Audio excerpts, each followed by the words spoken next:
Chris, amazing job on Chicago Party Ant, man. I love this show, and I'm an LA guy saying that. So this show is phenomenal. First question I have for you is, I know the show was inspired by your parody Twitter account. Can you talk to me about how that even came about? Yes. So I now have lived in Los Angeles myself for, I think, 7 years. So I might actually be an Angelino now, I think. But before that, I lived in Chicago, and it's where I got my start in comedy. And when I moved out here to LA, I was feeling homesick, and I also had a lot of time on my hands in between, auditions and stuff. And so I started this Twitter account just for fun, based on a couple of my actual aunts and people who I've, observed in Chicago. It's a very specific, very funny character. And so I started it just for fun. And then all of a sudden it started to grow. And then all of a sudden, like, Stephen Colbert was retweeting it. And I was like, I might be onto something here. And now it's going to be a show that streams in 190 countries, and I can't believe it. That's incredible. That is incredible. Congratulations. And it's hilarious, too. Now, I also know you used to work at Mike Dicka's restaurant. How many real-life Chicago party ants did you encounter at that restaurant? Oh, my God, buddy. The actual entrance is a revolving door to get into the place, and it was literally and figuratively a revolving door of Chicago party ants coming through that place. And I just soaked it up like a sponge. I soaked it up. as the tweets are like flying in, right? Yeah. Can you talk to me about the challenges of adapting a parody Twitter account into a show? Yes. So, the Twitter was a lot of jokes, and it was in her point of view. It was always filtered through her point of view, but she wasn't like three-dimensional. It was just like this crazy woman.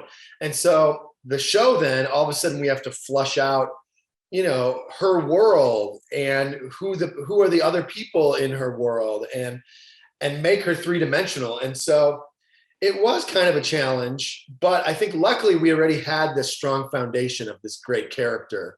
We had our Homer Simpson to work with. Sure. So that definitely helped. Yeah. Now, obviously the Chicago Party Ant started on Twitter, but now it's more of a amalgamation of a lot of great comedy creative minds like you guys all have. Can you talk to me about the collaboration process, and not just flushing the show out, but some of the other characters, because they're great too. Like, I love the interaction that Daniel has with Diane. You know what I mean? I love Mark and Bonnie. Like, I love them all. Well, thank you. Yeah. I mean, so when we were like, this could be a show, I was like, well, I have so many funny Chicago friends who, have television writing experience and who have their own funny sense of humor. And so that's when we brought in, the Barinholtz brothers and my friend Katie Rich, who we did comedy at Second City in Chicago together. And so we formed this like all-star team of funny Chicago people. And then we started brainstorming who would these other characters be. And we had so much fun coming up with all these other wacky people in her world. And so, yeah, it's been such a blast working on it. And another Second City person that you guys have in this is Lauren Ash, and she is amazing as Diane. Can you talk to me about what she brings to the role of Diane that isn't necessarily on the page? For sure. So we all also knew Lauren from Second City in Chicago and knew how funny and talented she was. When we were looking for our Diane, we auditioned I would guess over 100 women for this character. And when we heard her audition, it was like, oh, she nailed it. Right. She got the funny, she got the tone. She also brought the heart to it that we wanted, Absolutely. And so it was just finding her, through the audition was like, oh my God, we found Diane, and she's just been killing it ever since. So now you voiced the hardworking TSA agent. Kurt is also Diane's second ex-husband.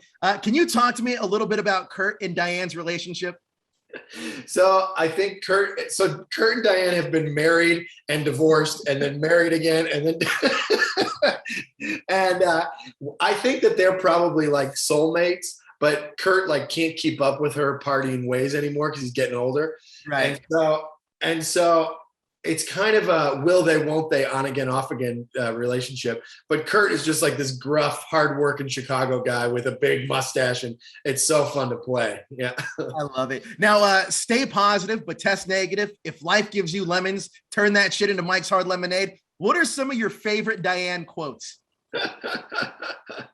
Those are two of her catchphrases. Another one is tits up, tits out. What are you going to do?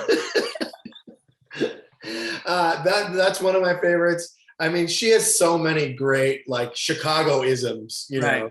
throughout the show. Look, this show is absolutely hilarious, but it also has a ton of heart.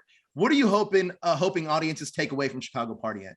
Well, thank you. That's what we set out to do. Like we wanted it to be super funny and packed full of jokes, and we wanted it to be a little raunchy, but we all grew up watching, like those John Hughes movies, like Breakfast Club and Planes, Trains, and Automobiles, and like those movies that have heart, that are funny, but they pack a punch. So that's what we set out to do, and I think we did a good job doing it. So absolutely. Now, are there any other famous Chicagoans that you'd like to see on Chicago Party Ant? Oh my God, yes.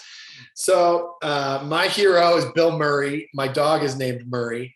We actually, his brother Joel is doing a voice in the second 8 episodes, but he would be my white whale. He would be my number one to get to do a voice. Yeah. If I can throw in a personal request, please. Hopefully you guys CM Punk. Oh my God, the wrestler. Yeah. Love him. I think he would be great on this show.